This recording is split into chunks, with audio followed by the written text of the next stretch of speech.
सभी वैष्णव को जय श्री कृष्ण।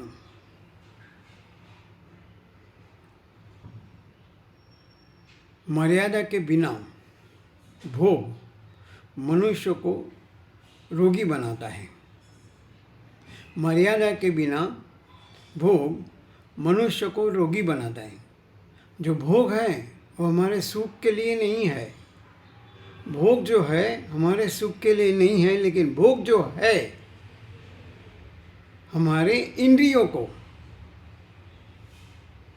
भोग जो है हमारे इंद्रियों को स्वस्थ, निरोगी और तंदुरुस्त रखने के लिए है।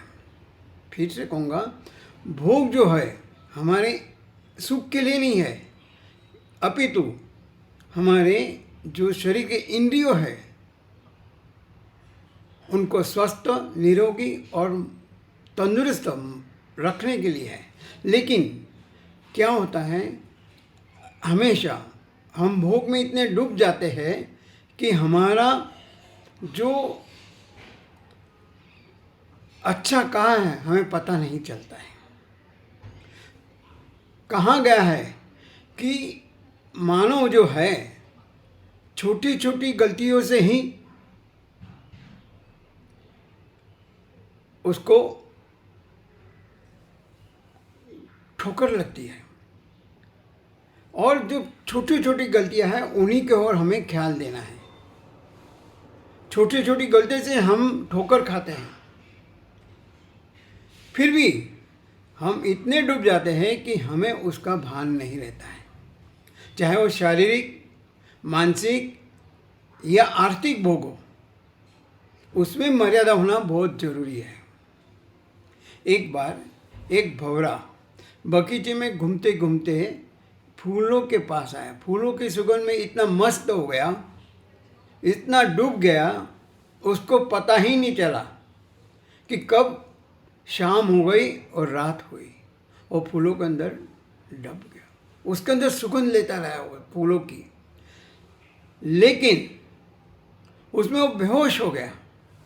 और सुबह जब वो फूल नीचे गिरता है तो मानव के पैरों के तले या हाथी के पैरों के तले वो मर जाता है। कहने वाला हमारा शक्ति है, हम वहाँ पे ब्रेक लगा सकते हैं, मर्यादा में रह सकते हैं। शक्ति के होने के बाद भी हम अभी नहीं, बाद में, अभी नहीं, बाद में, अभी थोड़ा और थोड़ा और थोड़ा और में हमारा पूरा पतन हो जाता है, विनाश हो जाता है। भोग भुगत नहीं, फिर से कहूँगा, कोई मना नहीं है, लेकिन उसकी मर्यादा होनी चाहिए। एक बार एक ऋषि का एक दृष्टांत आ रहा है। उसके पास इतनी ताकत है, इतनी ताकत है, इतना तप किया, उसको फल मिला। उसकी वजह से सूरज को भी रोकने की उसकी शक्ति है। उतना उसने तप किया और फल प्राप्त किया। लेकिन एक दिन भगवान ने उसकी परीक्षा लेने के लिए एक अंदर सुंदर ऐसी कन्या का रूप लेके, और जब ध्यान में बैठे तो दरवाजे पे आते, बारिश हो रही थी, दरवाज़ा खटखटाया। उसके बाद दरवाज़ा ऋषि ने खोला, देखा तो लावण्य सुंदर ऐसी कन्या खड़ी है। उसको अंदर बुलाया और पूछा उसको, तेरी शादी होगी? नहीं हुई है। अच्छा, तो उन्होंने कहा कि मैं से शादी करोगी? उस कन्या ने कहा कि हाँ, मेरे को कोई तकलीफ नहीं है, नो प्रॉब्लम, लेकिन मेरे पिता की एक शर्त है जिससे मैं शादी करेगा। वो अपना मुंह काला करके और गधे की सवारी करके मंदिर तक आएगा। इतनी सी बात है। क्या हुआ, वो उसको हाँ कर दिया और उसी वक्त उसने मुंह काला करके गधे की सवारी करते हुए मंदिर तक पहुंचा है। कहने मतलब यहाँ देखने जैसी, सोचने जैसी बात है। इतना बड़ा ऋषि संत पहुंचा हुआ है, लेकिन इतना कामांध हो गया उसको देखने के बाद कि वो सब कुछ भूल गया कि उसके पास कितनी शक्ति है। सूरज को ढांकने की शक्ति है, लेकिन उसमें डूबकर वो इतना वो अंधा हो गया कि मुंह काला किया, गधे की सवारी की और मंदिर तक पहुंचा। मैंने हमें फिर से कहूँगा कि भोग भगवान ने हमारे लिए ही बनाया है। एक पिता जो मेहनत करता है, अपने बच्चे का लालन पोषण करके बड़ा करता है, इसीलिए कि उसका बच्चा हमेशा सुखी रहे, आनंदी रहे। लेकिन अगर हम धन कमाने में या कीर्ति कमाने में या भोग भुगतने में मर्यादा नहीं रखते हैं तो हमारा पतन निश्चित है।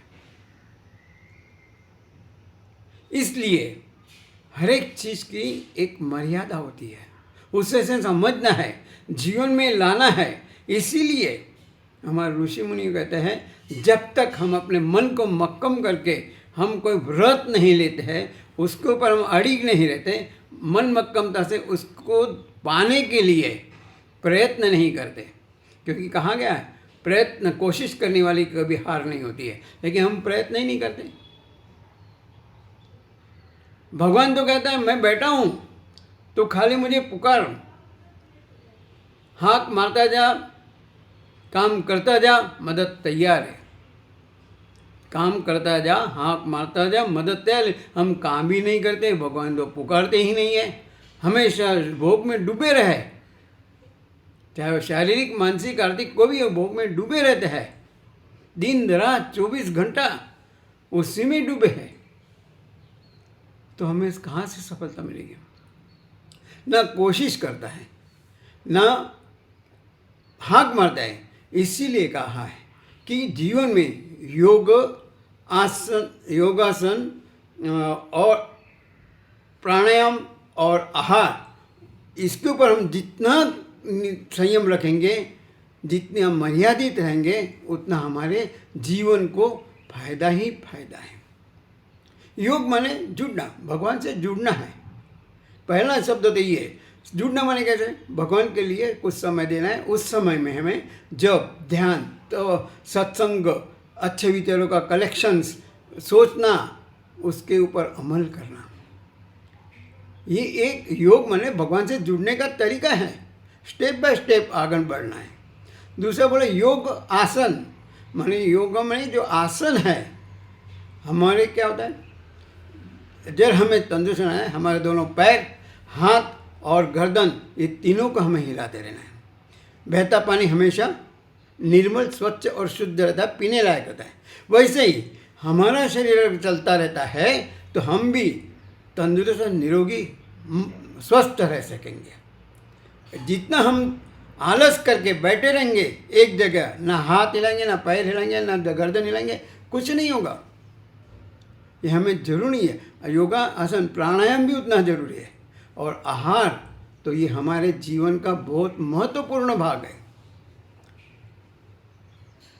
खाने की मना नहीं है, लेकिन हम क्या है, जितना चाहिए जब चाहिए बिना कोई समय का खाते रहते हैं 24/7। लेकिन शास्त्रों में कहा है कि जितना हम अन्न औषध का ग्रहण करते हैं, कभी तबीयत बिगड़ी तो इतनी सी गोलियां लेते हैं, इतने सा औषध लेते हैं, थोड़ा सा लेते हैं, उतना ही हमें खाना है।